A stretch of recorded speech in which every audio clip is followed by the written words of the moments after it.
Hello and welcome to The Week in 60 Minutes, brought to you by SpectatorTV and broadcast on Thursday the 29th of February. I'm Cindy Yu, the Spectator's assistant editor, and your host this week. Coming up on the show. Following Lee Anderson's suspension, the Conservative Party has come under fire for Islamophobia. Writer Rakib Ehsan has been questioning how we define Islamophobia and why it matters for social cohesion. He joins me on the show. Next week, the Chancellor will deliver the spring budget, the government's final attempt to offer their economic vision ahead of the general election. Kate Andrews will join the show to tell us what we can expect. This week, Benjamin Netanyahu has laid out his plans for a post-war Gaza. In Anshul Pfeffer's cover piece for the magazine, Pfeffer argues the plan is more about political survival. Joining me to discuss is British-Israeli analyst Jonathan Spire and journalist Paul Wood. Google's artificial intelligence chatbot Gemini has been seeming not so intelligent this week, as it delivers politically correct and frankly bizarre answers to very innocuous requests. Spectator columnist Lionel Shriver and the writer Yascha Mounk have been looking at the story this week. Before we get going, if you enjoy Spectator TV, do subscribe to our YouTube channel. Just click the subscribe button at the bottom of this video and tap the bell icon so you never miss an episode. And thank you to our sponsors, Canaccord Genuity Wealth Management. Canaccord are experienced wealth planners and investment managers who offer unwavering support during challenging times. To find out more, visit candowealth.com for more information. First up, the row over Islamophobia in the Conservative Party has been reignited after former Deputy Party Chair Lee Anderson was suspended. Anderson had made rather crude remarks about London Mayor Sadiq Khan. But with so much heat in this conversation, do we really know what we mean when we talk about Islamophobia? Joining me to discuss is Rakib Ehsan, author of Beyond Grievance, What the Left Gets Wrong About Ethnic Minorities. Rakib Ehsan, welcome to Spectator TV. Now, Rakib, to start with, I wonder if I can get your thoughts on Lee Anderson's remarks and also his continued refusal to apologise for them this week. Well, I think that Lee Anderson's comments were, in my view, I called it a form of anti-Muslim conspiratorial idiocy. I think that when you're talking about Muslim Mayor of London and suggesting that, well, asserting that he's in the pockets of Islamists and he's given the city away to his mates, I think that's incredibly reckless. Now, some people suggested that he didn't really mean to be anti-Muslim. He also referred to Sakir Starmer.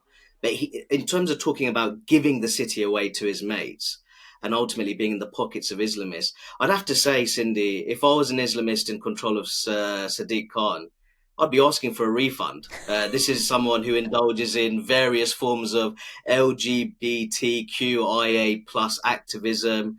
He's also expressed his opposition to the anti-Israel BDS movement, boycotts, divestments and sanctions. So if he is in control of Islamists, I wouldn't say that he's doing a very good job.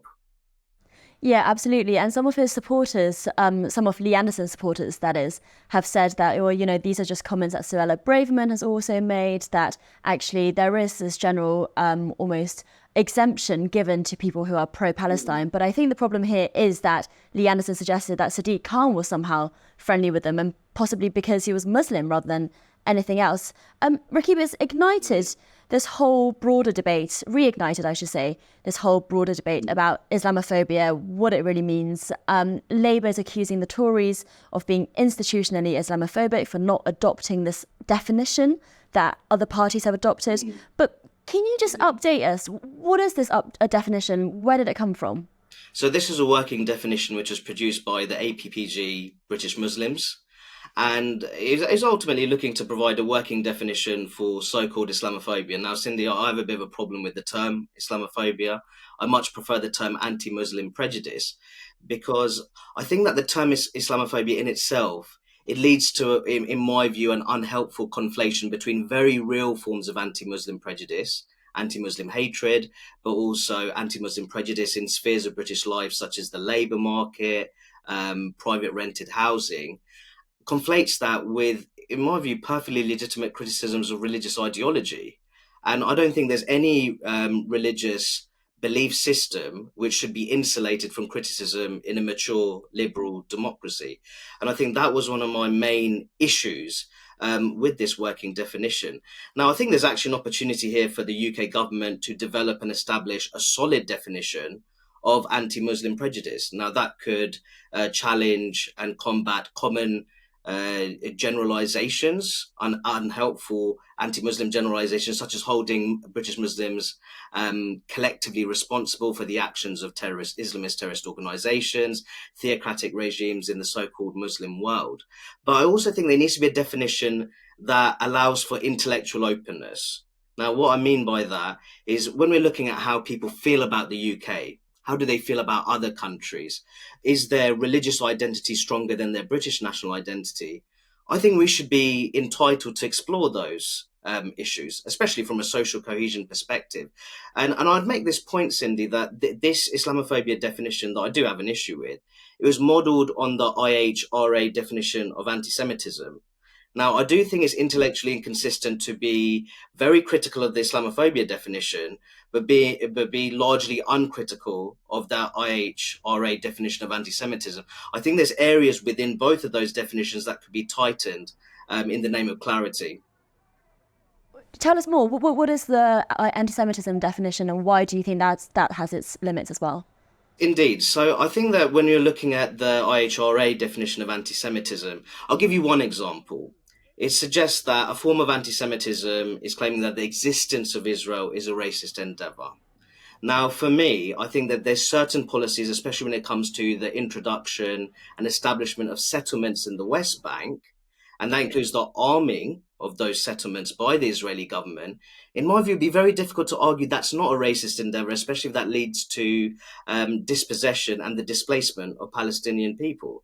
Now, that's not denying the right of Israel to exist, but I think that we have to be very clear that there's certain areas of Israeli government policy where we should be free to criticize those policies without the risk of falling foul of what, in my view, it's a poorly crafted provisions within the IHRA definition of anti-Semitism. Equally, there's provisions in the working definition of Islamophobia, where it suggests that accusing British citizens of being loyal to the Ummah or other Muslim majority nations, this is a form of anti-Muslim prejudice. Now, in my view, if you were to say that British Muslims as a collective are more loyal to the Ummah, the global Islamic community, yes, I would say that is an anti-Muslim generalization.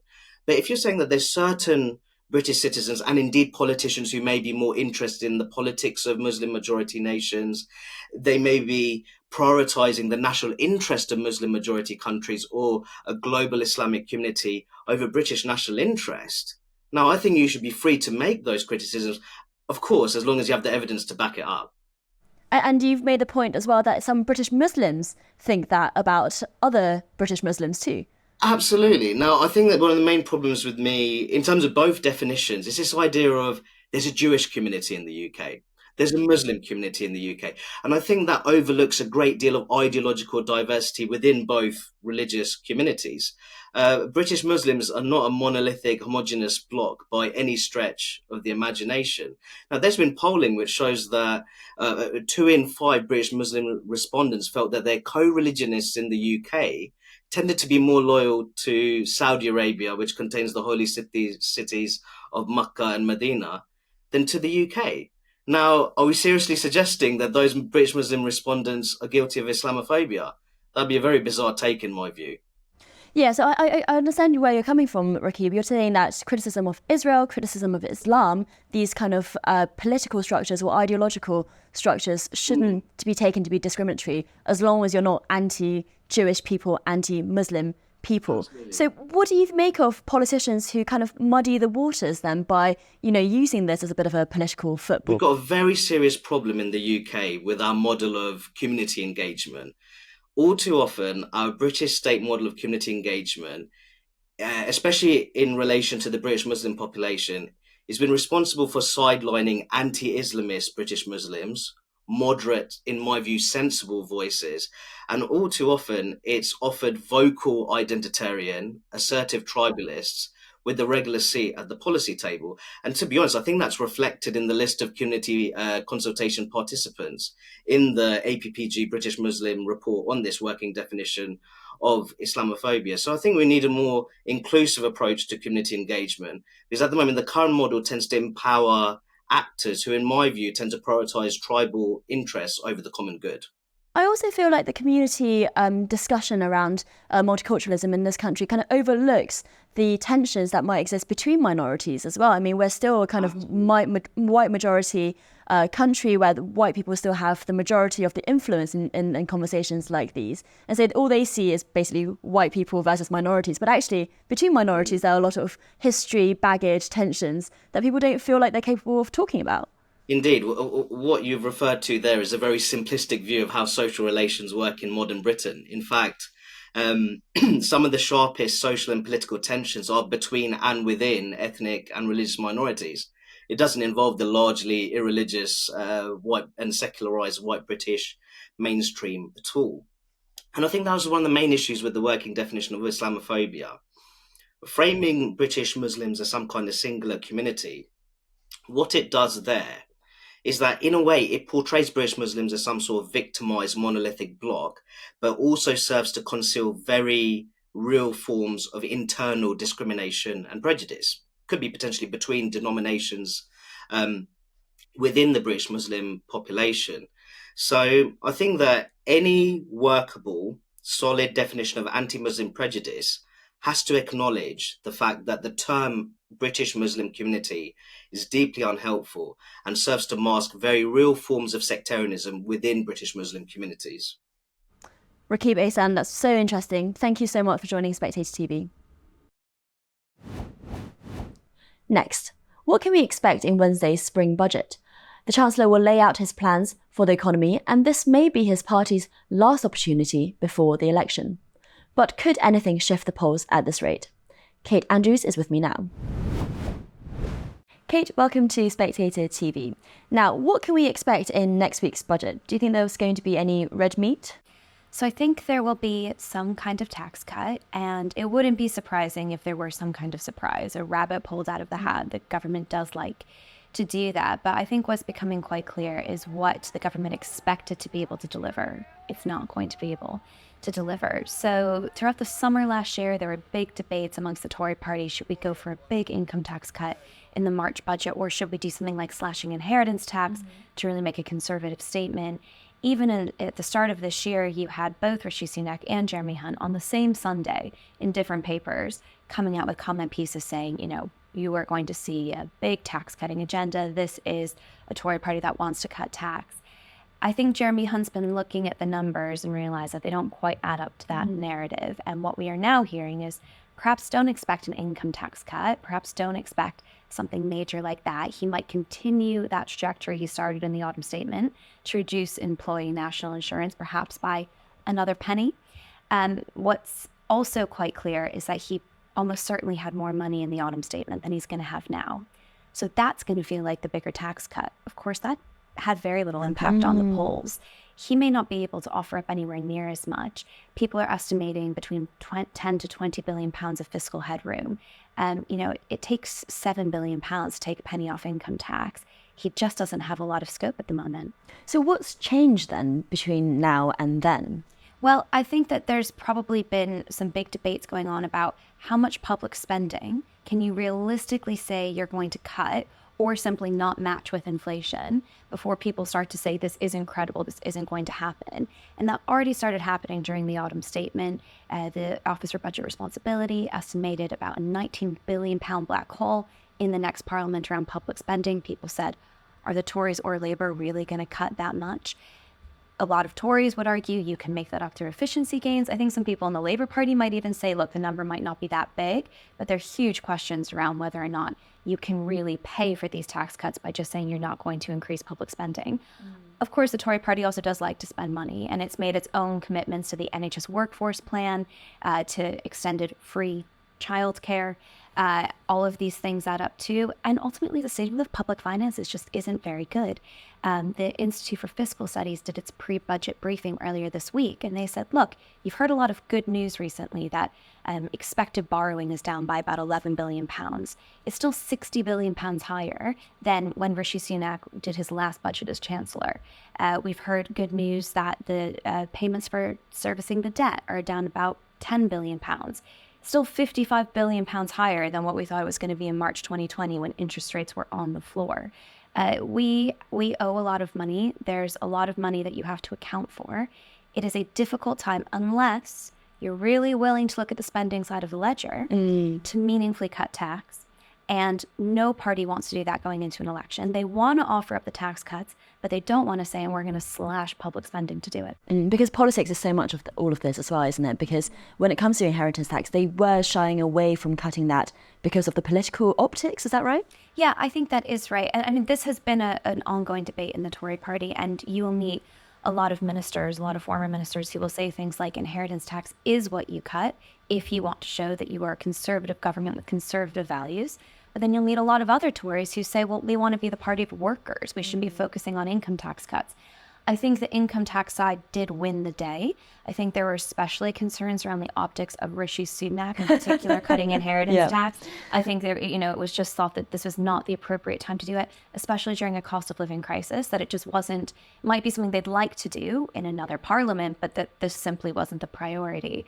But I'm not sure the income tax cut winners are really winners now, because it doesn't look as if they're going to get what they want, at least right away. I mean, something I think we should be asking ourselves is, will this be the last fiscal statement that we get? It's expected to be the last one before the election.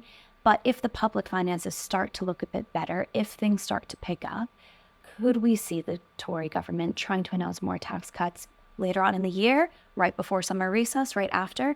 I think that's possible because they simply aren't going to be able to deliver what they wanted to deliver for their election year tax cuts next week. That's really interesting.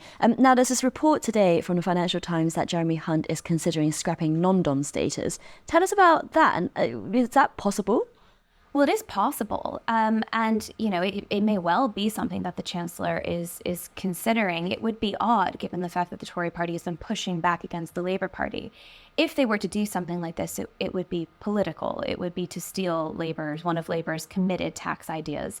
Labour have been very careful not to announce a lot of its public policy plans, particularly around tax. They're more interested in ruling things out, like a wealth tax, than they are in committing to anything specific. And it's a smart, again, political tactic from the Labour Party. Why offer up things to be scrutinised if you don't have to? They've offered up a few things, and non-dom status is one of them. So this would really, I think, be a political grab from the Chancellor to try to take that away from the Labour Party. It is unlikely, though, that given, if you take Labour's more generous assumptions about what that scrapping non-dom status could raise, that still wouldn't pay for your income tax cut. It still wouldn't pay for the kinds of things that the Chancellor and the Prime Minister have been hinting that they'd like to do when it comes to tax cuts. So as you say, Cindy, it would be a political move, and one that is being whispered about at the moment, but I don't think there's been any clear indication from the government. And Kate, politically, is this a tricky one for Jeremy Hunt, considering he has said explicitly before that he wasn't going to scrap non-dom status? They could U-turn on it. I don't think that would be the end of the world as far as U-turns go for the Tory government. But are people really going to pay attention to that and change their minds? Are we going to see that reflected in the polls? I think this is one of the biggest problems for the Tories right now. Do they look like they're out of ideas? Do they look like they are just grabbing for an election tax change or an election tax giveaway, rather than showing the country what their actual agenda is? And this is what happens when you take the tax burden to a post-war high and you're just desperate to change the trajectory to be able to say that it's falling, but it's still at a near post-war high, or it's still at a near record high. People are going to ask, what is your actual agenda? If you are maybe considering taking a Labour Party idea away for the politics of it, if you're maybe considering a small tax cut here or there, what's the strategy? What's your agenda? And what would the next parliament look like? Because at the moment, it still looks like a pretty high tax, high spend parliament. And if the Tories wanted to change that in the March budget, they really don't seem to have the scope or the money to do so at the moment. Now, our political editor, Katie Bors, has talked about how this particular moment was seen as the last set piece before the election. As you say, there could be another fiscal event or something like that. But Katie's point is that basically a lot hangs on this event to change the polls. And if they could have cut taxes, maybe that would have shifted things a little bit. But Kate, do you think that at this juncture, the Conservative Party should just look into what radical things they can do? Because frankly, it looks like they're going to lose the next election. Why don't they do some brave things? What have they got to lose? Things like maybe housing reform, or things like workers' reform, like Labour reform that you've been talking about on the show last week. It doesn't feel like they've got anything to lose at this point. Well, goodness knows, I would love to see them use the next few months, regardless of what happens in a general election, to make some serious and overdue reform. Housing, as you say, Cindy, would be at the top of that list. I guess the big calculation in the Tory party is, if we were to lose, how much do we lose by? In what way might we lose? And they'll be thinking to themselves, some people will be thinking, if you go strong on housing, you're guaranteed to lose more seats here. If you go strong on labor reform, you're guaranteed to lose more seats here. All the roads lead to a much, much more cautious game on public policy ahead of an election. To your point, it means a lot of things that maybe could get done and maybe would happen if the government were governing and not thinking about the polls could happen. But unfortunately, we're in a position where everybody's thinking about the polls, particularly now that we're in an election year. Even though we don't know when that election is, you are going to have a lot of mixed opinions about what public policy could make a win more likely or a lose a little less of a loss. And a lot of those calculations are going to lead to, don't rock the boat. Don't push houses in areas where people are going to push back. This is how we end up in this horrible cycle of having a continuing housing crisis, of just not having the public policy and the changes and the reforms that we need. But it's politics. Kate, thank you so much for joining Spectator TV. Thank you.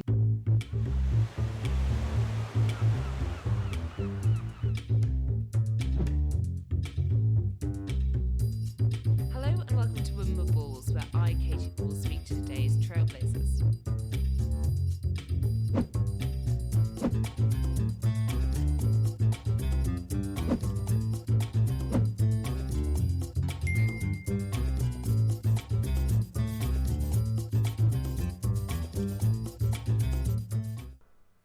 Does President Netanyahu have a plan for Gaza after the war? Netanyahu's biographer Anshel Pfeffer writes a cover piece this week that Bibi's strategy is more about maintaining the status quo rather than a plan for peace.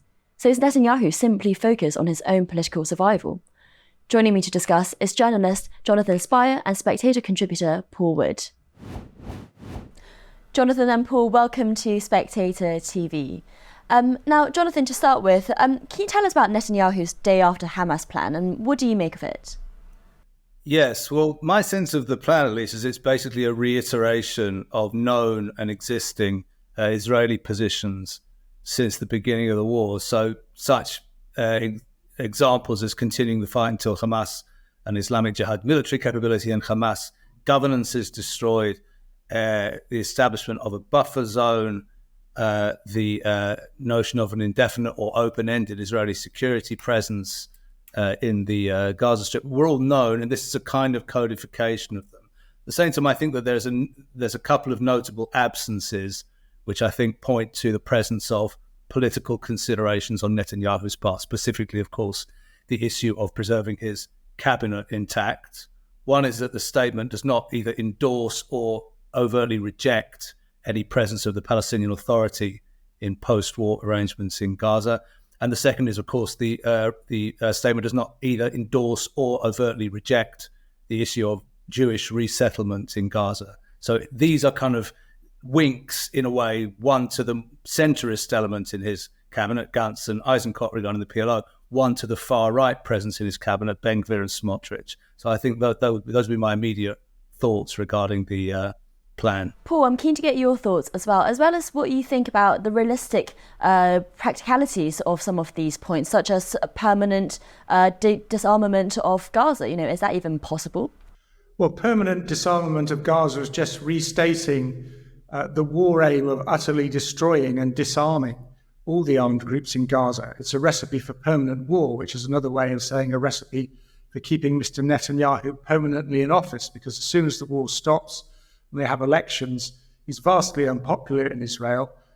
He'll be on his way out. It's true that the Palestinian Authority isn't explicitly mentioned, but it is implicitly dismissed in this idea of local, I think the phrase is managerially competent local people to manage Gaza somehow. The Hamas stronghold for the past 16 years, they're just going to melt away. And some worthy citizens, Lord knows where they'll find these worthy citizens, and people brave enough to do it will somehow emerge and start running things, and do it when there's no longer UNRWA. What's to replace UNRWA isn't mentioned. This can also be interpreted not only as addressed to Mr. Netanyahu's own cabinet, but to the Americans. The Americans want the Palestinian Authority back in. They want a temporary ceasefire now, and they want a permanent ceasefire later. And more than that, there is a very ambitious play going on here. Martin Indyk, a former US ambassador to Israel, said the Biden administration is trying to get Mr. Netanyahu to swallow a frog. The frog being the idea of a Palestinian state, something he's fought against his entire political life. Either he swallows the frog and there is a Palestinian state and a permanent peace involving all the Arab states led by Saudi Arabia, and it's an amazing achievement for the Biden administration, or he chokes on the frog, spits it up, breaks his coalition, and something else comes into play. And Jonathan, how much is this plan about? I hear what you are both saying about how none of it is particularly new, but how much of it is actually intended to work, and how much of it is actually just about Netanyahu keeping his cabinet together, keeping himself in power? Does he even want it or know it's going to work? There is a view which says that Netanyahu is deliberately sort of shaping his policy towards the war with regard to himself staying in power. Of course, none of us can sort of be in Netanyahu's mind, and therefore that inevitably is speculation. What I would say from the point of view of this situation, as I see it at least, is that if that is what Netanyahu is doing, it's not going to work, because it seems clear, I think, to almost everybody here that October 7th will be the epitaph of Netanyahu's political career. Once there are already growing calls here in Israel, sitting here in Jerusalem, for elections, if and when the intensity of the combat begins to wind down, and it's already winding down considerably from a time when there was 4 divisions or 5 divisions at one time inside Gaza, then you'll find it won't be, Netanyahu will find, if this is what he's trying to do, that it won't be possible for him to resist the calls for election. So if indeed that is what Netanyahu is trying to do, it's a strange move, and it won't work. In terms of whether it's workable, whether the ideas themselves are workable or not, it's one can argue this way or that. Certainly from the Israeli public's point of view, anything which involves the continuance of Hamas governance inside the Gaza Strip will be regarded as a defeat for Israel, and that will be something which the public will punish any policymaker from centre or right or left who's associated with that. I think it's important to note also with regard to Martin Indyk, who was mentioned a moment ago, again, the notion that Palestinian statehood, a Palestinian partner on the other side for Israel, and workable arrangements acceptable to both sides, bringing about a two-state solution, remains just as much in question now, I would remind us, as it did before October 7th. So the idea that there's either this plan or an immediate rush towards conflict solution should, I think, perhaps be worthy of some caution. And Jonathan, just on that, because you are in Jerusalem at the moment, what is the mood like there? Because after October 7th, there was clearly a lot of pain, shock, and probably, well, you would tell me better than I would know, but maybe vengefulness as well. Do people feel fatigued at this idea of a stalemate in the war?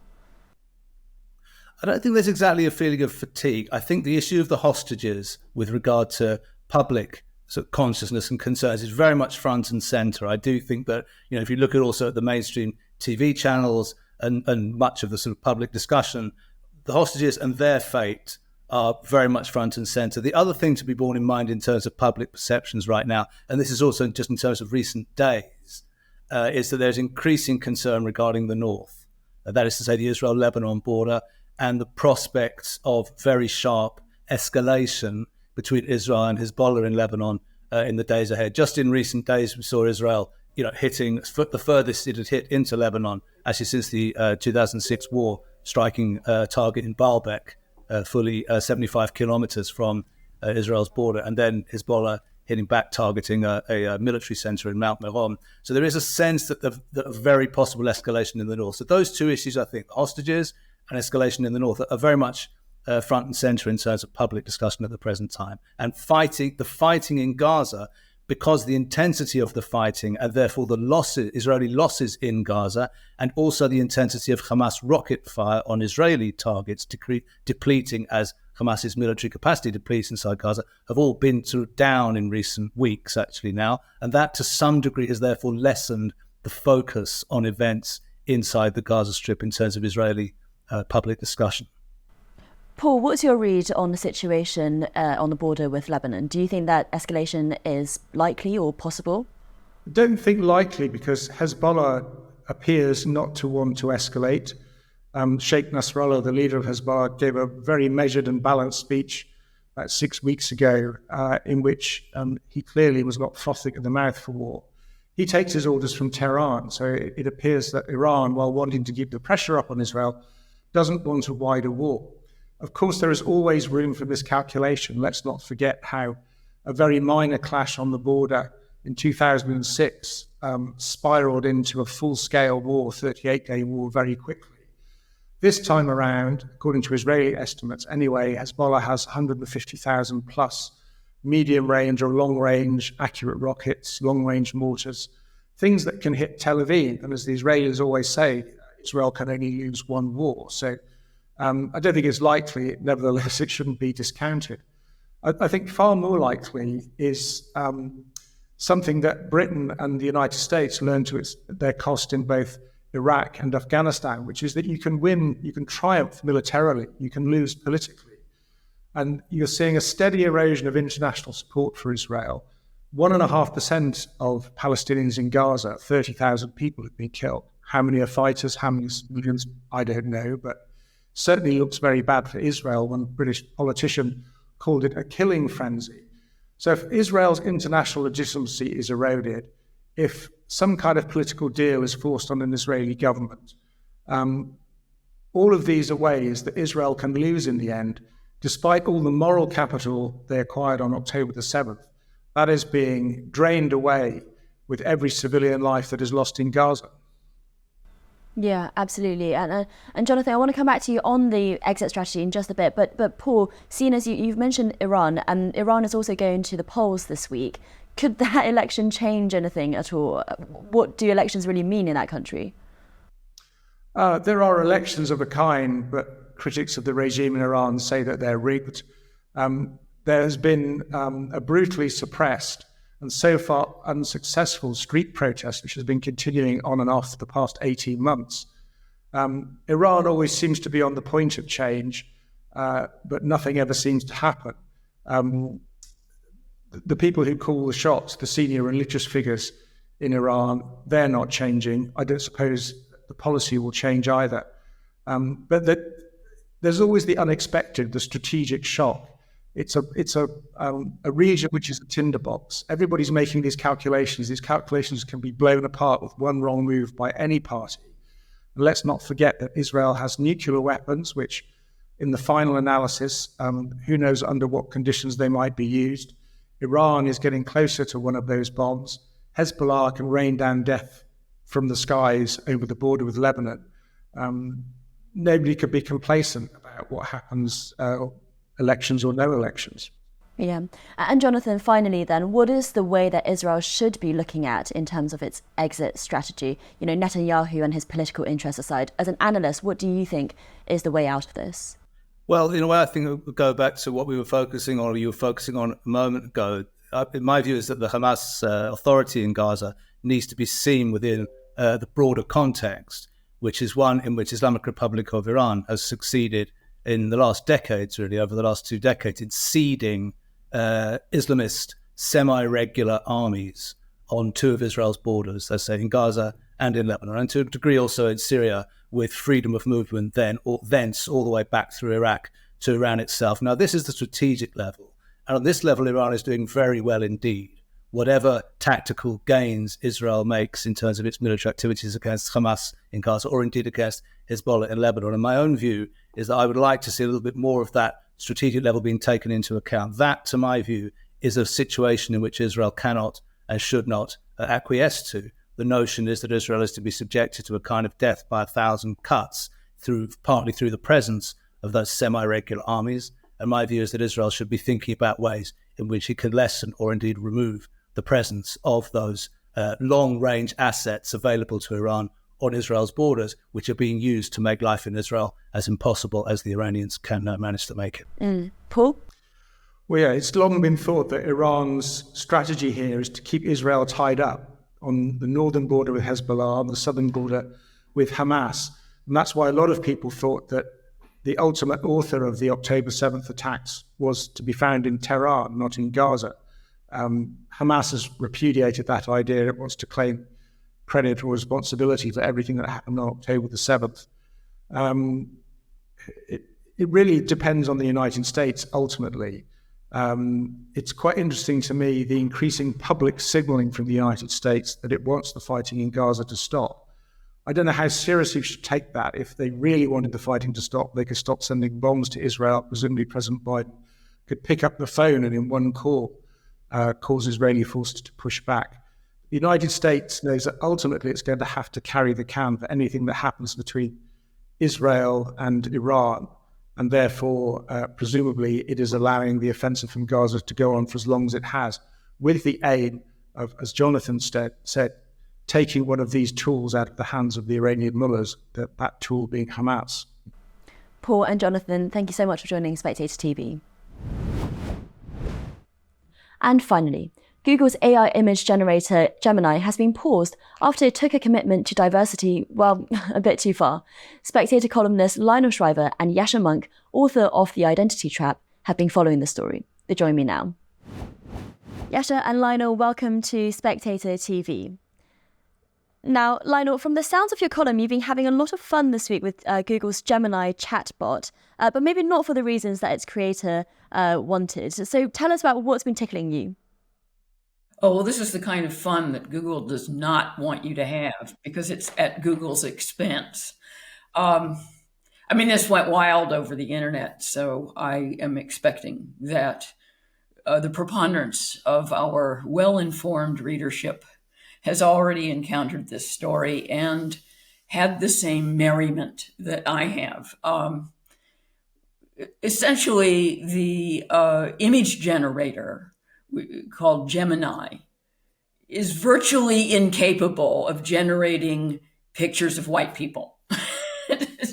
So you ask it to produce a set of pictures of Vikings, and instead of getting the usual tall, blonde, blue-eyed visions, they're almost all black. And they're women, right? So they're kitted out as warriors, but as they would have been in those days, rather than back in the village whacking clothes against a rock. Or you ask it to generate Nazis, and you get Asian Nazis and female Nazis and black Nazis. It's like, if you can't beat them, join them.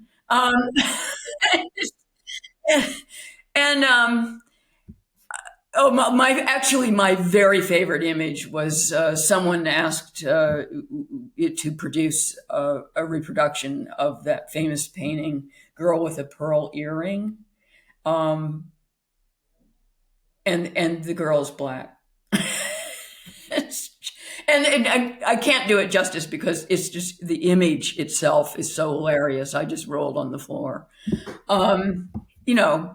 It's funny up to a point. That's my perspective. Because it gives away how much political intention there is behind these products.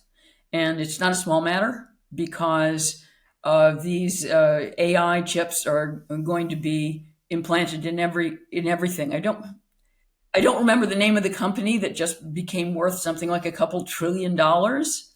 I'm sure everyone else does, because it produces these chips and they're going into everything. So the political proclivities of AI's creators are becoming a big deal. And the worry is that this stuff is obvious and exposes them and what they're about, but it's the unobvious stuff we've got to be scared of. Yeah, absolutely, Lionel. And I have to say, as an Asian woman, I'm not sure I want to be represented in the ranks of Nazis for the sake of diversity. Right, you're right. And Yascha, it's not just race as well, is it? Because you've been talking to Gemini a little bit recently as well. And when you try to ask it for a recipe for foie gras, it told you no. So first of all, I just want to say I didn't realize I was going to be on the show with Lionel, and I would have flat out refused because, having to speak after her is always too tall an order. Trying to be as entertaining and make a serious False point in a funny modesty. way. It's not, it's not my skill set. So I would have immediately refused. But yeah, so, the thing that went viral on the internet is all these image generators, right? I mean, the black Nazis, the Asian Nazis, the, women popes, the, English medieval kings from, all parts of the world and all of that kind of historical nonsense. I've been using AI for a little while, and it's an amazing, very powerful tool. But I'm sort of bothered by a broader kind of schoolmasterly sense of morality, right? So you ask Google Gemini for a recipe of foie gras, as you mentioned, and it tells you that, because of ethical considerations, you really shouldn't do that, and links you to the PETA website, right? I asked Google Gemini, tell me some good teasing nicknames for someone called Tom who's bad at playing football. And it responds, while I understand the desire for lighthearted teasing, I'm hesitant to provide nicknames that could be hurtful or discourage someone's participation in sports. And so instead it comes up with encouraging nicknames like Tomcat, the finesse finisher, or the grasshopper. But there is a serious point here, which is that artificial intelligence is a technology that is going to prove incredibly influential. And in order for us to uphold a free society, we need to make sure that that tool is a neutral one that actually does what ordinary users want, rather than becoming our moral educator, rather than becoming the thing that tells us whether we can call each other funny nicknames, how we should depict the past, and what kind of political opinions we should have. Because of the political sensibilities of people in Silicon Valley, at the moment, these AI bots skew in a kind of absurdly woke direction.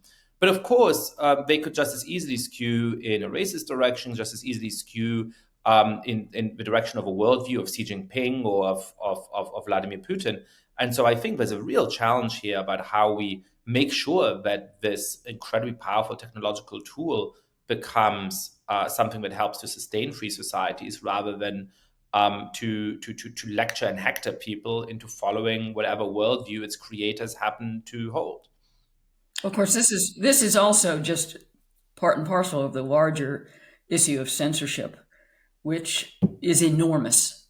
Right now, there is a case before the Supreme Court, and it's so convoluted that it's almost impossible to express, in that the social media companies are using freedom of speech grounds to object to interference with their ability to censor their users. Can you get that? It's so screwy, it's almost impossible to follow. So they are expressing their freedom of speech by shutting their users up. And the truth is, this whole mis and disinformation, it's all part of the same picture, that we have to be protected from ourselves. And of course, the thin end of the wedge is always this hate speech idea. And you can't allow people to be mean. And once you introduce that, you can basically stop people from saying anything. And also, you get this collective notion or very subjective notion, actually, of what's in the larger social interest.